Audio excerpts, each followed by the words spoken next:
want to industrialize, but we're also competing against other countries.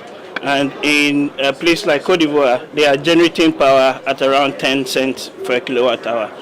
In Ghana, a lot of the generation, actually 60%, comes from thermal power, and that uses gas as a feedstock for the fuel. And they are generating power around 13, 14 cents per kilowatt hour. So if we want to be competitive, if we want to support industrial growth, then ultimately it means that the price of power that people pay has to come down, which then means that how you price the gas, which is the feedstock, becomes very important or fundamental in all of that.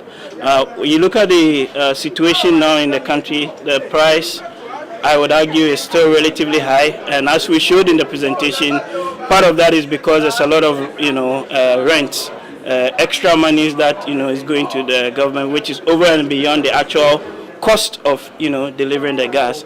And we're saying that perhaps some sort of review needs to be looked at. But I recognize the fact that the PRC has actually started looking at that. We still think that when it comes to the processing, transportation, and the distribution costs, they also have to be based on an economic, there has to be an economic rationale for it, which currently we don't think there is. So a lot of thinking needs to go into that. A lot of clarity and transparency needs to be put in place around the gas pricing structure and architecture. And ultimately, we know that if the price for gas is lower, then electricity tariffs would also be lower. Then you create jobs. Then you have more, revenues coming to the government. You cannot do Ghana beyond aid without having a good industrial sector, without having the growth that we need. And fundamentally, you need a decent gas price that would feed into, the electricity tariff. So both Ghana beyond aid and a good and a decent gas price actually go hand in hand.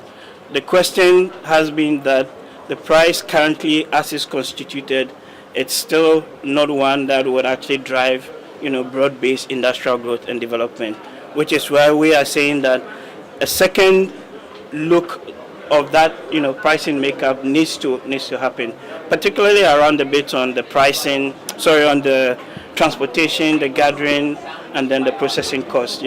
These have to be based on an economic basis, that we cannot understand why you can bring gas from Nigeria to Ghana 700 kilometers away and still want to charge the same transportation cost for gas which is only 60 kilometers away, offshore. That, we think is a fundamental issue that needs to be looked at. What is government to do in that particular situation? I think it's just sitting on the table and ironing the issues out. So clearly, as we saw from the questions and then the comments that were made by others, there is an issue of the regulation and the regulatory setup.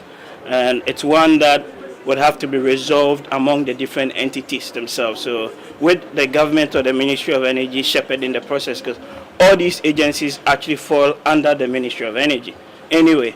So, they've got to shepherd the program and bring PURC, Energy Commission, BOST, all these guys, and then iron the issues out once and for all.